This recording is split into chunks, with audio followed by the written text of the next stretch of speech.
two things entered my mind. Or, well, three. One, Human Action Scholars Edition arrived. So, probably for the next 5 years, I'll be making videos about the writings of Ludwig von Mises. It's not exactly a short book. It's 900 pages, and I'm actually very excited to dig into it. So it's going to be quite the read. Anyway,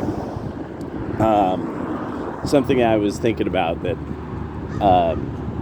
So a lot of people, they have this thing of supporting the quote-unquote Houthis. Very few people look up who the Houthis are. Like, say in just Wikipedia, look up their flag.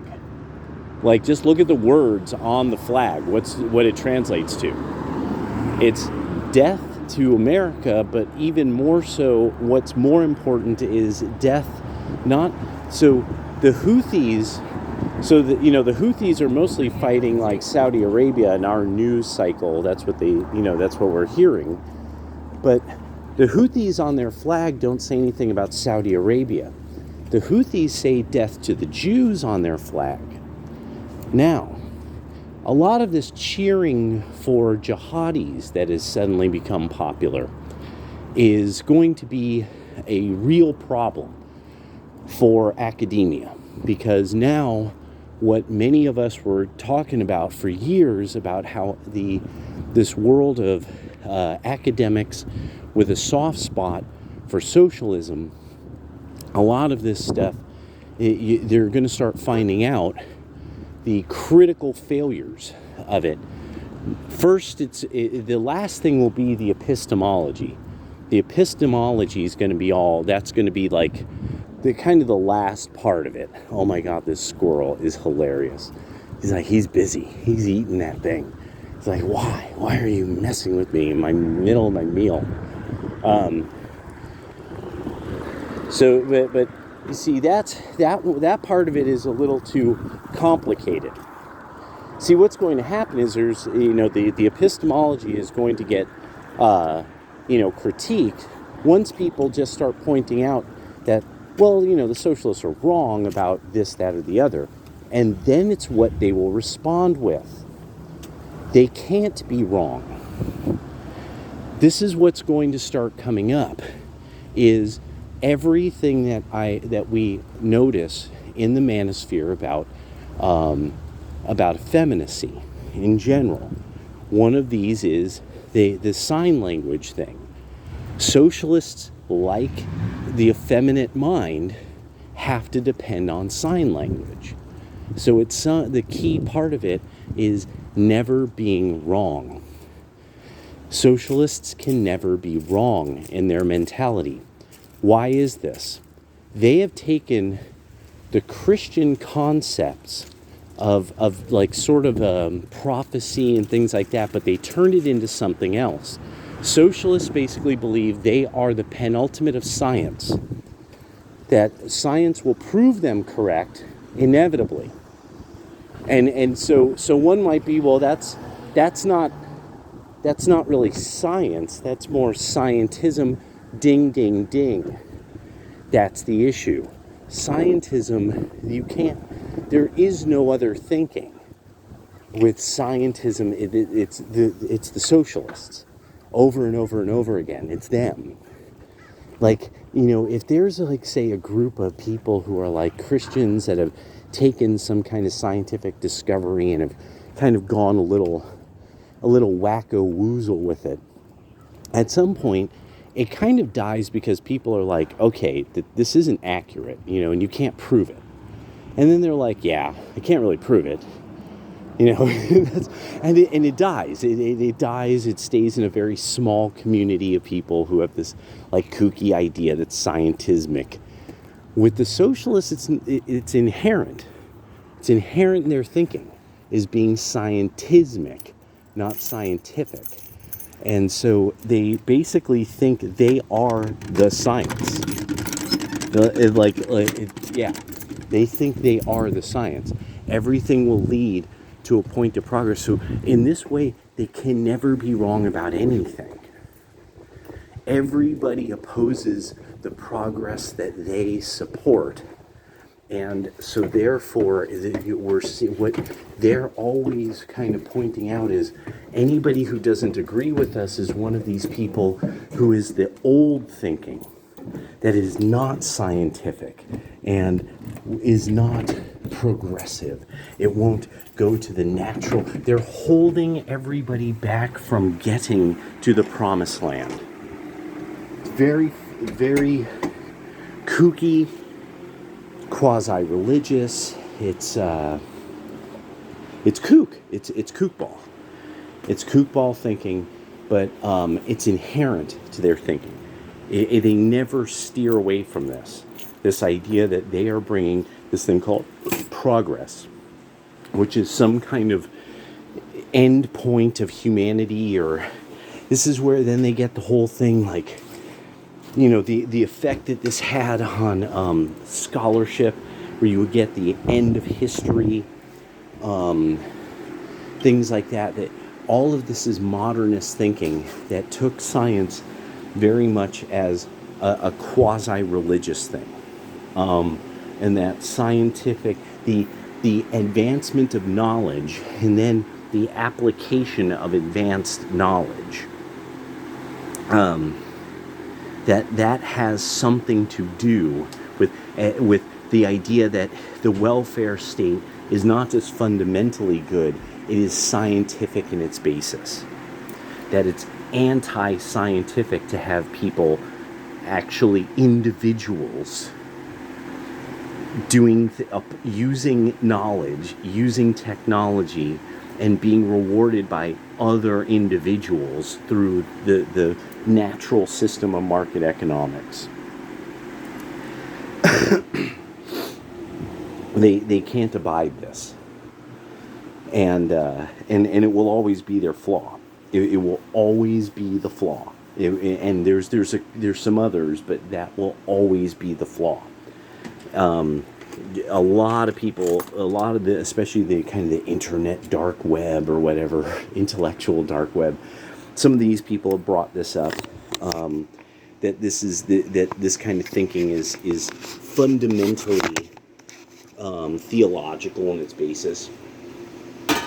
This is some type of secular theology of some sort, and so that's why, to a great extent, I just have to I just wanted to make sure, because I know I'm going to be digging into this point over and over and over again.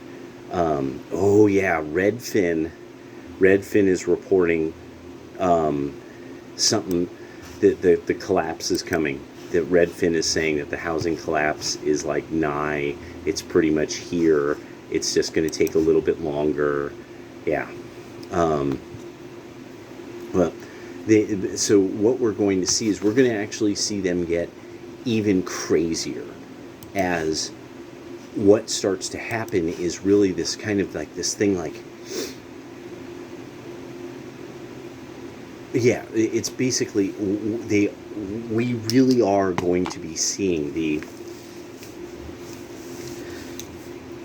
this idea of it's going to be basically the Marxist jihad, that they're going to be you are oppressive and holding society back with your patriarchy and your Christian norms and yada yada yada, and because they're so wrong, because everything that they've said has been now, over now generations, has proven out to just not work. It's not true. The fact that that they get to define truth, because truth to them is subjective, and because they are science itself, that's why they get to define what truth is, and then also because their thinking supposedly is scientific in nature, the violence that they're doing is just logical. It's just logical. These people are simply just not being scientific. They're just not being scientific, and we need to, you can't reason with people like that, they're always correct, and they're always accurate in a way that is scientific. And when they're not, when actually in fact there's almost no group of people less accurate consistently than collectivists, and specifically Marxists and socialists generally, and progressives, that they are in fact actually like notoriously inaccurate. And about whatever's the most sensitive topic. These are people who are completely unknowledgeable, really, about completely unknowledgeable, really, about Islam and its history. These are people who generally are unknowledgeable about theology and like why Islam is not an Abrahamic biblical religion that they claim they are. It claims it is, but it's not. And so yeah, this is that. So this is just going to be kind of fun watching, and I mean to the point where Cenk Uyghur's supposedly running for president, yet he can't.